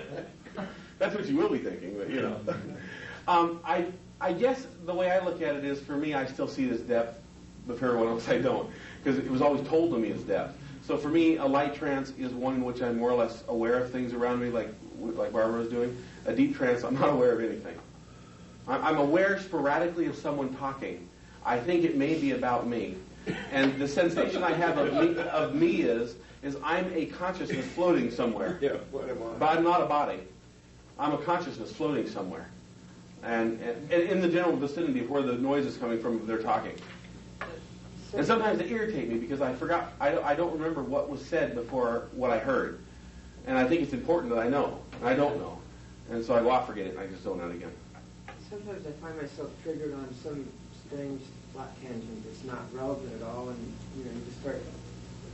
That's typical. Oh yeah, and it is relevant. Memory. Is it linked to something? Yeah, or it's associated. One thing is associated to another, which sparked another association and another maybe. And who knows? It may be recovering resources. It may be, who knows? Okay, so it's not something to go and try to figure out. No, don't even worry about it. It happens all by itself. Yeah. When you're in a trance, Make it simple. I'm trying to. When you're in a trance and you're undergoing a suggestion, I'm not in a trance, but someone's in a trance. But aim it at me. You're conscious of the suggestion being offered, and yes, I am. And you're starting to visualize off of a memory. Does that memory have significance to what you're being suggested? In other words, is that a blockage that you should try to analyze and find out why you're taking I'm on sorry, that I memory? really am. Can someone translate that for me? I'm not trying to be funny. I don't get it. Okay, I'm in a trance. Yeah, you are. Stay there. Now disconnect the trigger to the mouth. Deeper still. Hypothetically. For real, go ahead. Okay, hypothetically, I'm in a trance. Uh-huh. The person who's put me in a trance is making a suggestion. They're trying to install a suggestion. That's what they do. However, I am suddenly visualizing a memory unrelated to The suggestion. It will not be unrelated. That's what I'm trying to say here is, should we try to analyze that No. memory outside of trance? You won't. No. First of all, the general rule is do not analyze what went on in trance. That's the general rule. If you're the subject of a trance, don't analyze it later, unless it was a negative experience. In other words, unless someone came in and tried to hurt you in some way. But that isn't going to happen because you just won't go into trance. You'll stay out of it. If you're associating a memory of an event or a picture with the what they're trying to suggest, and that is blocking that suggestion, isn't that memory related to why you're Hold it. I don't blocking? get it. You lost me the It may not necessarily be. I'm trying to hang in there with you, Joe. I just do not get it. It's too many levels deep, and my brain is not going to go that deep right now. If you make it really simple, I want to answer the question for you. I'm not trying to make fun of you. It's just I can't. My brain is not. Maybe ask me when I haven't done so much trance. He's asking about what Memories which block suggestions. Wait a minute. Why would a memory? Because Give me an it example of a memory. preoccupies. Give me an example. No. The unconscious is completely open. It does not have limits or blocks. It is aware of all that's going on around it. I don't know of any studies that have ever shown it has limits. I suppose the limit to the unconscious, presupposing that psychicness does not exist, and I don't buy that, but if we limited it for the sake of discussion, then the limit of the unconscious would be the area that it could gather data from that it was physically present in. So right here it would be this room. It would be anything that I could see outside the room. that kind of thing, okay? Other than that, so would you give me a concrete example of a memory blocking a suggestion? I don't get that. I'm not sure one. it did block it. That's what I'm asking. When I was in trance here earlier today, I was freewheeling on some memories while the suggestion was trying to be put across to me. And Randall, stop. And what I'm asking then is that did that blockage? freewheeling block the suggestion? Yeah, is that blockage? So watch. Here's a simple way to say it, though, to help me too. During trance, my mind was really whirling while suggestions were being given. Did the fact that my mind was whirling block the suggestions? I mean, if you just it wasn't whirling though. It was focused, and a picture was popping up from a past memory. Whirling works. It's close enough. I mean, it's like my mind was working rapidly. Yeah, there's a huge on seemingly, unrelated things. Unrelated. Yeah. While suggestions were being given, did that block the suggestions? The answer is no, not to the best of my knowledge. I find no evidence to that. Furthermore, let's say the average trance you do with someone may last half an hour or an hour. Half an hour, let's say, by the time you do all the different therapeutic patterns you might want to be doing and other related stuff. In that half an hour's time, you probably used 100 suggestions. So if they block one, they got the other 99. See, that's why you don't depend on one suggestion. You never know what's going on for sure. We can't see in there, unfortunately. So you have to depend on a bunch of them coming, working together to make it work. I'm really not trying to make fun of you. I'm sorry if you take it that way. My brain is just on. I'm not taking it that way. I want to be specific and get this information. You bet, and I want to make sure you do. Okay, John? So what about sleep? I'd like to. When you do some of them, I could now. Is that what you want? What about is that block? Sleep blocks, because there's not enough consciousness to pass it through. Consciousness acts like a bridge to the unconscious. When you go into a really, really deep trance, if it's too deep, there isn't enough bridge and it won't come through. Now, by the way, that's hard to do. You basically have to fall asleep. And the way you know if it's too deep is when the hypnotist gives suggestions to come back, you don't. You wake up an hour later. Well, no, I can snore and be fully aware of what you're saying, but not aware of my snoring, believe it or not. So you have to check in with them. So if you think they're sleeping, you ask them. No, what you do is as at the end of the session, if they don't come back, say within 10 minutes, consider the session to be less than as effective as you would have hoped for. Because they were too deep. They fell asleep. In other words, they don't come back when you tell them to come back. They fell asleep. You don't like disappearing. Right there. With a noose or? Yeah, close. Like a system error. It does not compute. Okay, basically, my way of thinking of this is you can't go indefinitely in the levels of hypnosis and get lost down there somewhere. At a certain point, you lose all consciousness, which equals sleep. When you cross that threshold of losing consciousness totally, you're asleep. Then still the unconscious registers what it hears during that time. So you're still not completely out of that, but it sure takes forever to try to make it do anything. Doesn't it help to make sure you're sitting up instead of laying down and those kind of things? To keep from falling asleep with hypnosis? Yeah, it helps to do anything it takes to get through the tape. I mean, that's the way it does in Selva. We were always told not to lay down and do it, because it probably would end up going slow. By the way, do you know what the fear is, though? Let's track the fear back to the origin. Do you know why they say that? Because conditioning under hypnosis happens really, really quick.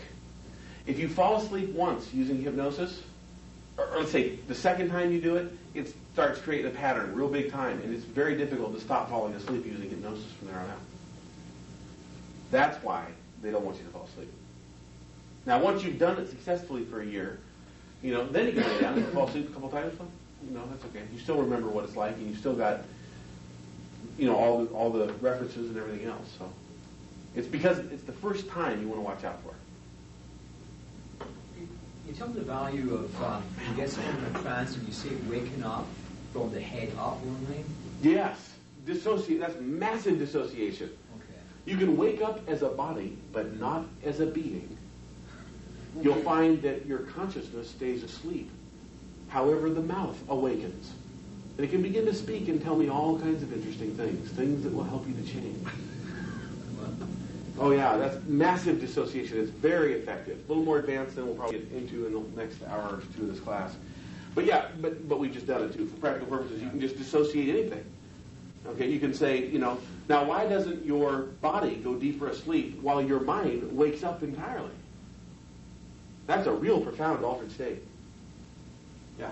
Isn't focusing on a particular thought somewhat the same as, in other words, that if you have a person disassociated by thinking about certain thoughts that you're like overloading the subconscious or the conscious with, and then the suggestions go into the subconscious? Does that have something to do with what Joe was saying? I'm going to give you all an exercise. Time for you guys to do trance on each other, and you go to the same level I'm at. Say it real simple, and I'll try to do it. Okay. He's focusing on something. Yeah. And you're talking to him. You automatically can drop suggestions in so much If he's focused, yes. Because he's distracted. He's distracted and focusing. Another way to look at it is 7 plus or minus 2 are used up. Right. So he's overloaded. He can't defend against incoming suggestions. Right. Provided so he's still hearing, he's still focused on what he's hearing, but he's overloaded, and you can drop tons of stuff. Yes, however, that's not as effective as a direct trance because there's not much consciousness to transfer them in.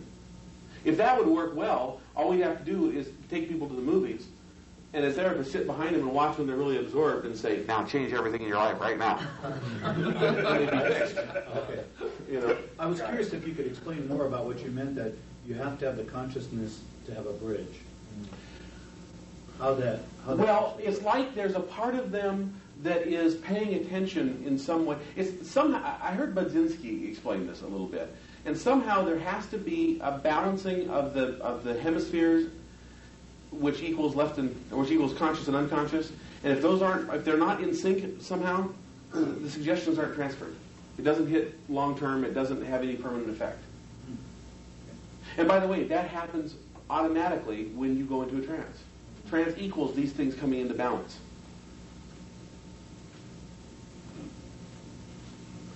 So that's beyond my understanding. It's beyond their understanding. Nobody knows where consciousness is located. Nobody knows, we know where a brain is a physical organ, but we don't know where consciousness lives. And we don't know the exact effect on consciousness that the left brain has versus the right brain. We don't know. These are all unknowns. You going to do the 2 and the 3 on that board? Did I miss those? We did It's Important Too. And the metaphor you can do the same thing, by the way, where you just say, and he knew, and as King Arthur was learning what it would take to become the good king of the land, as you well remember, he knew that it was important 2, 3, 4. So you can throw it right into a metaphor. Like that. That's what I meant by that. Okay, you guys get some more practice. And here's what we're going to do. 20-minute long trance. Okay, let's do groups of 2. So go ahead and get in groups of 2 if you would. Someone who you haven't worked with much, if at all possible. Okay, pick someone you don't like, shall we say. No, I'm just kidding. Someone you're real attracted to.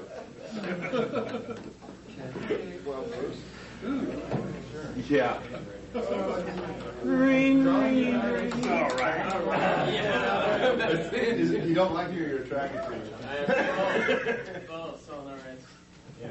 That's called patterns of schizophrenia. Okay, hey guys, don't leave. We gotta. Right after you were leaving, I'll go over there. Okay, I'm going to start giving instructions, so you'll find your seats rapidly. Okay. The instructions are A and a B. One's the hypnotist, one is the client. Pick an easy thing to do. Once again, something like more energy and enthusiasm to learn the skills, okay?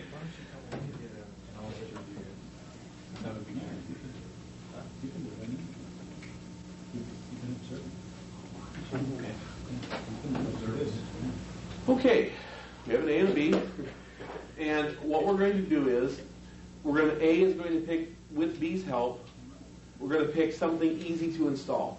Okay, something like more business success, more personal success, greater love in your life, discounting, eliminating negativity or bothersome thoughts, bothersome recurring thoughts. Something not real hard. Okay, just something easy. Fear of snakes? No, I'm only kidding. Fear of absolute impending doom around me at all times, other than when I'm ecstatic. Okay, so we're going to pick an easy thing. All right.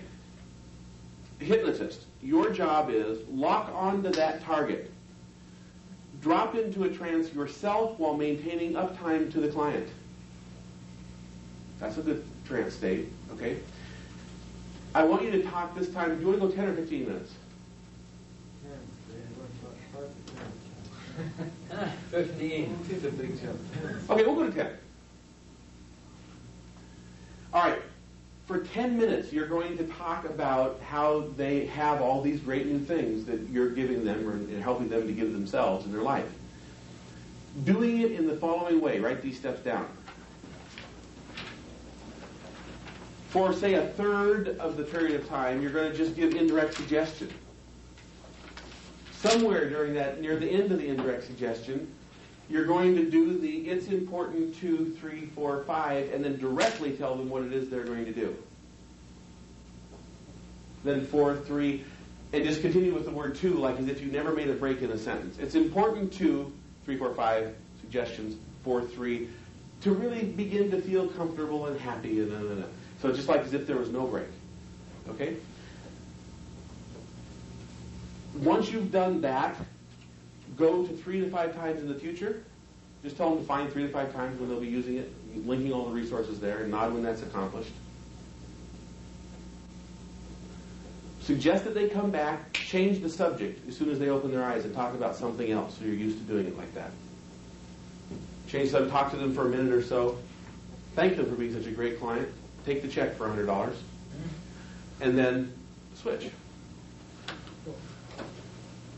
Yeah, now y'all feel the mind fry now, okay? John's going, yeah, okay. And where's you especially? You especially can feel this one. Actually, it probably makes total sense to you, doesn't it? Yeah. Because when you're thinking real chunked up like that, the more chunked up the instructions, yeah, it makes sense. What's the problem of error, though, with that kind of communication? That he believes he understands me, or I believe he does. In other words, there's not enough specificity to know if there's real agreement. But I'm sure there is. So, okay, you got 5 or 10 minutes each, and I'll signal you when about 8 minutes is up, so you know you got 2 left. And then when 10 minutes is up, I'll tell you again. Okay? Begin. I think so.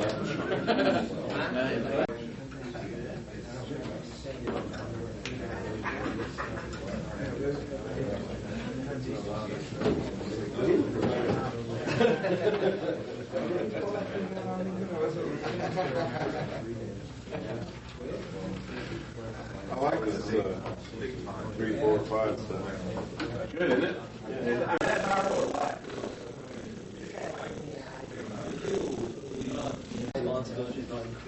Oh yeah, I remembered a lot, and then there's a blank spot, and then I remember him saying it. And that blind spot could be filled with such incredible, beneficial, positive, inspiring, monetarily rewarding kinds of things. Man, I wonder what kinds of incredible opportunities you'll discover. Okay, Randolph. Yeah. Come quickly or you won't have any questions asked. So take all the time you need. Remember to forget to remember all my questions. Will. Okay.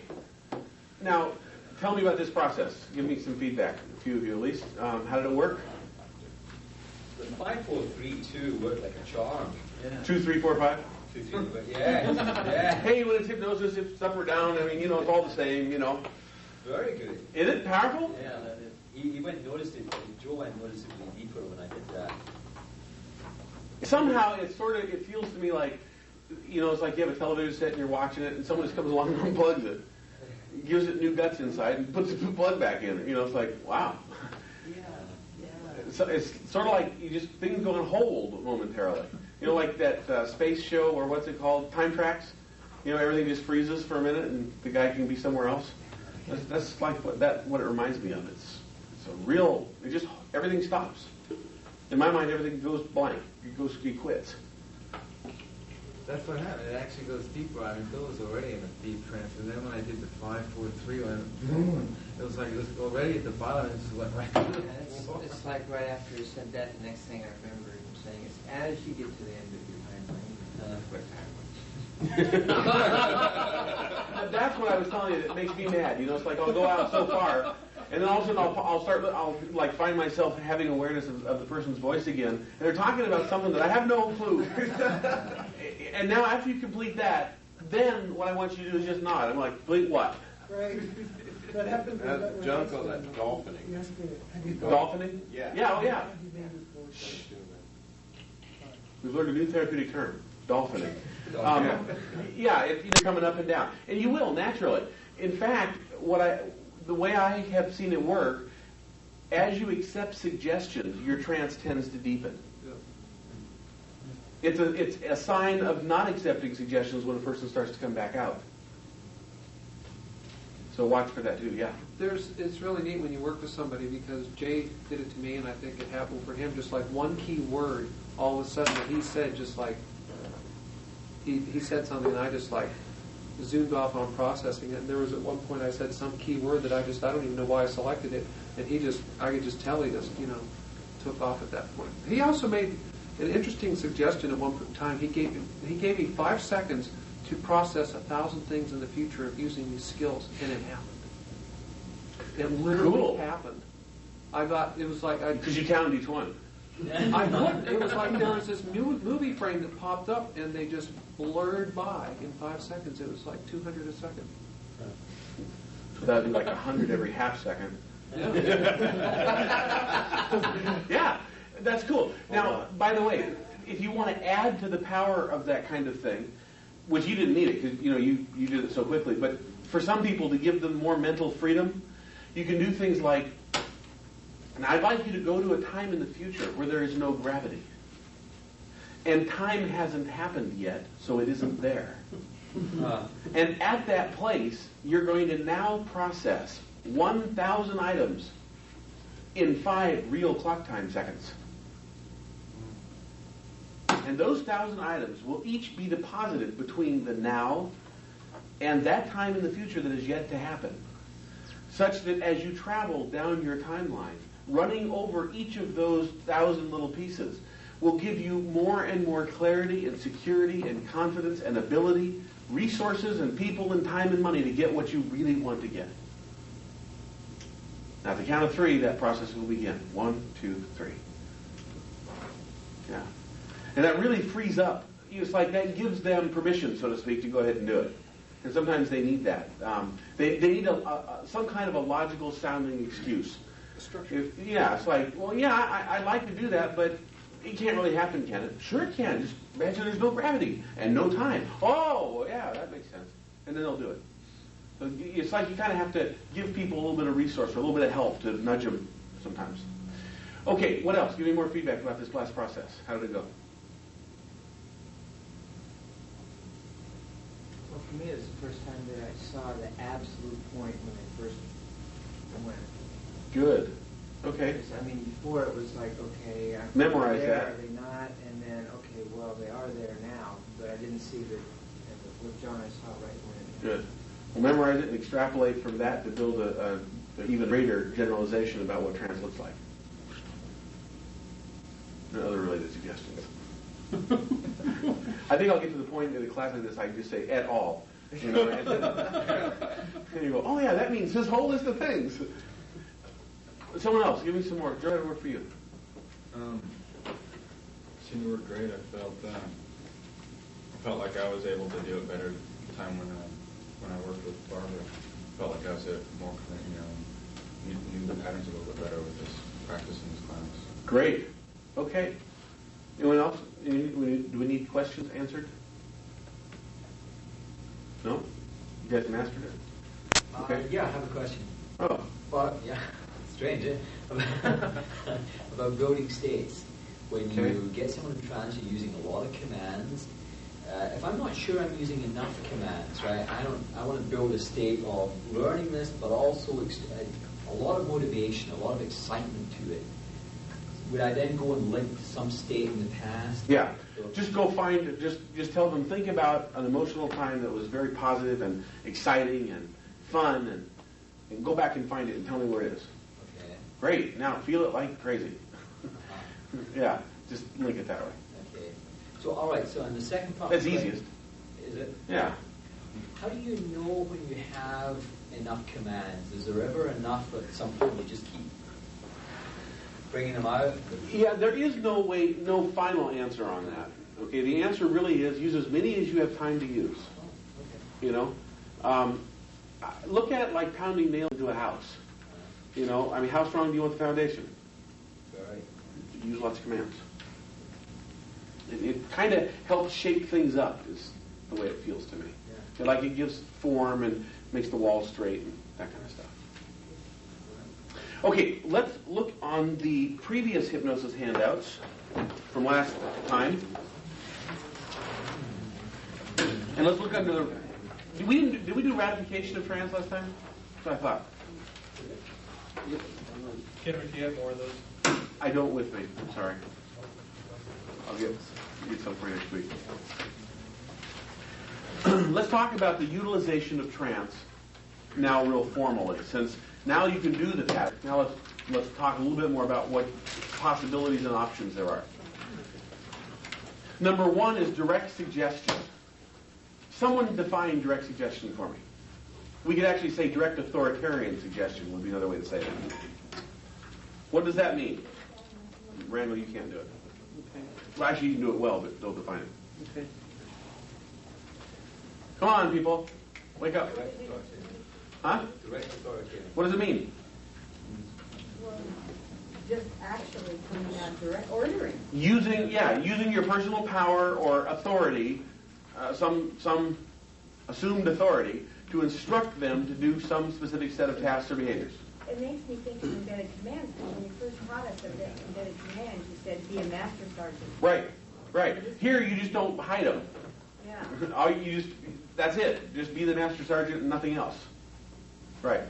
You do it sometimes at the beginning of a trance, right? You just say, go into a trance, close your eyes. I told you I like the personal power one because I just assume that they will. Yeah. And if they don't, I have the skill to do something else. And if they do, it saves us all a little bit of time and energy. Close your eyes and go into a trance now. And if I act congruent enough, if they look at me and they go, well, what do I mean? I go, well, that's a really good question. And I think it would be unfair of me to answer it before you go into a trance. So let me have you just go ahead and alter your consciousness now through the doorway of confusion into a whole different area of understanding. Right? Now let's go ahead and begin because it makes it easier. So close your eyes first. Can you do that? Okay, good. Now go there. Now, by the way, what is that really accomplishing? Can anyone tell me? I want to see if your logic, your skills are keeping up here. Establishes confidence.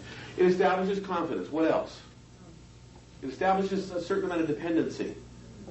It establishes a certain amount of real authority in that you have handled their objection as a professional or as someone with knowledge, and so they tend to trust you a little more now. So they feel safer.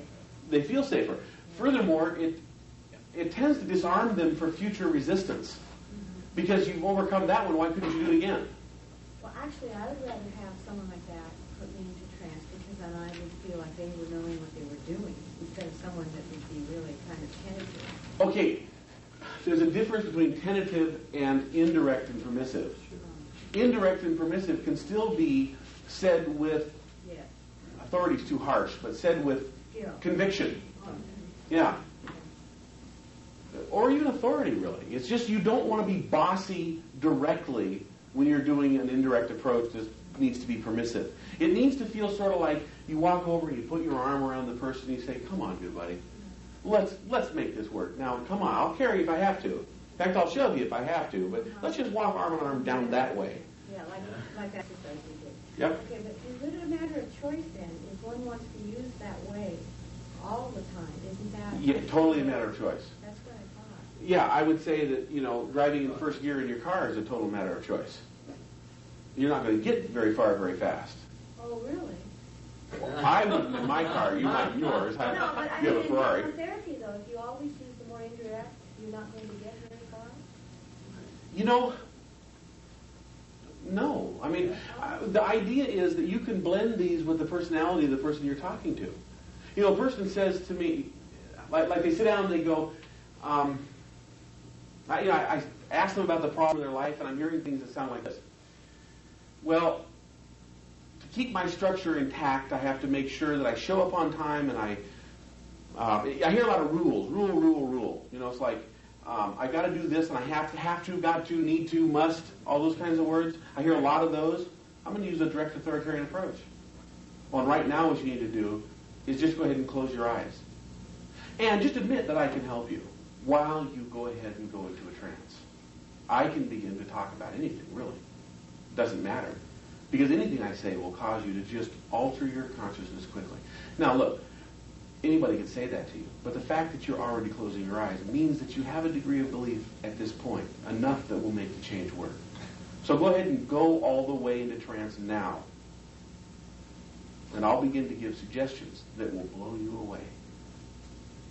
See what I'm... Does that make sense? Mm-hmm. Rather than say something like, which eye is going to close, or... No. Yeah. When do you close one eye and then the other? I never do it that way. Unless I'm winking, and then it's momentary. It's an irrelevant presupposition. You know, which eye will close first? Well, let's see. Last night it was this one, but tonight it might be this one. I don't know. Yeah, I mean... I've been listening to the wrong tapes. Whose tapes say that? You know, Tad, what's his name? You know, Ted James. Ted Cole. Yeah, well, okay. See, that's an attempt at using a... I just don't like that. Personally, it doesn't sound right.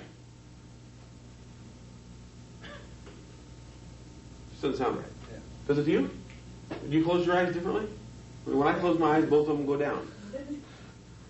You know, I like to stay with natural, normally occurring things that you have total access to in one area of your life, but for some reason you've overlooked it in a different area. Those are the things I'm looking for. I'm looking for things that happen all the time in your life anyway that I can grab as a resource and bring over here to fix things. That's a mindset I'm using. So that wouldn't work as a confusion aspect because it's so clear about the fact of closing your eyes. In other words, it's something you do all the time. You just change how. Oh, no, it would work as a confusion technique, but I do a little differently for that. I say you might be confused when you close your eyes and you think you're doing them at the same time as to which one really gets there first. You see, one has to get there first by definition. Okay? I mean, because really, they can't be tied, because if they were, you'd never be able to open them again. So one gets there first. You don't know which one that is. But we're talking about one, and really you have two eyes. And so one turns into two or what? I don't know. But all I know is that if you just close your eyes now, you'll figure out which one went first. And as a result of that, you'll find yourself rapidly starting to drop into a deep trance now. I'll be out of a second. Now that was confusing. In other words, I was saying things that doesn't make, there's no sense to them exactly. But because of that, and I still sound congruent, you'll end up probably taking action.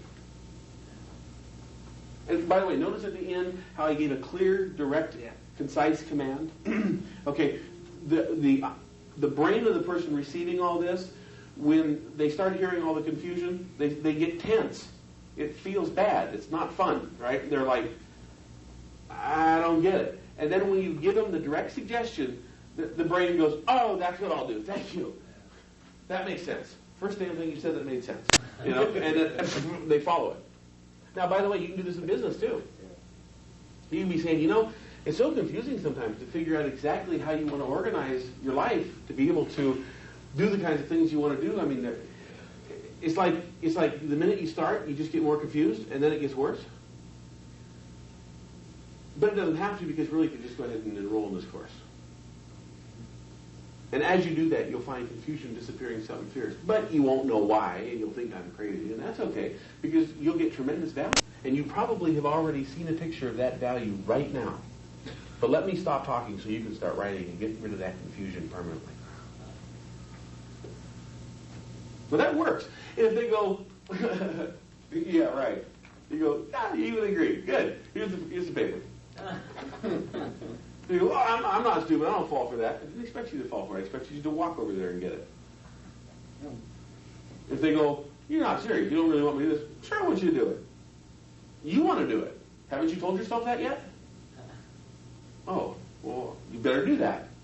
You'll find if you play and if you're happy and if you're nice and you don't just like go, what do you mean? Do I want you to do that? You're here. It's a preview. That you got money. Pay. You know, I mean, if you don't be a jerk, you be nice and give them a chance to laugh and have fun with you. The odds are you'll be able to maneuver right around any objection like that. It really works that way. All right, more indirect suggestions. Yes. Is it, if you use that word, to somebody who's not familiar with hypnosis or hypnotic phenomena, and you say go into a trance, are they going to know what to do? No. Is it better then to be a lot more covert and say relax and shift your awareness and focus your attention? You shift your awareness Go inside as the outside world becomes totally irrelevant. You can. Another thing you can do is say, often when a client comes in my office, I look at them meaningfully in a way that I know will transfer to them a sense of rapport and peace and trust. And I usually look at them and just say very clearly and directly, it's time now to close your eyes and go into a trance. And they respond immediately by doing just that. And yet other clients I look at when they come in my office and I say, I'm thrilled to work with you today. And I'd like you to alter your consciousness by starting to turn it inward.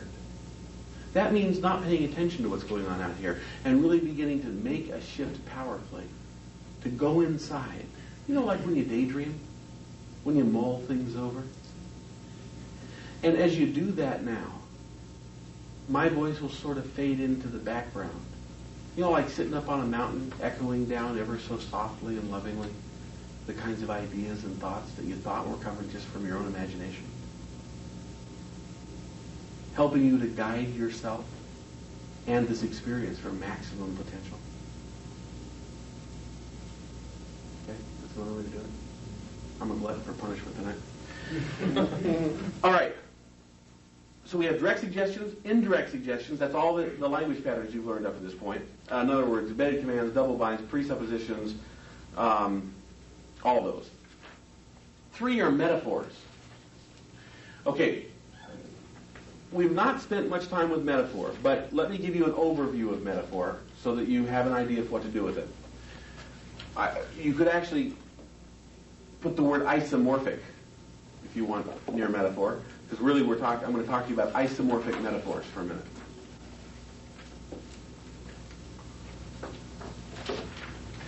An isomorphic metaphor means, the definition of that is, it's a story that equals the process but not the content of the client you're in front of, or of the situation you want to depict.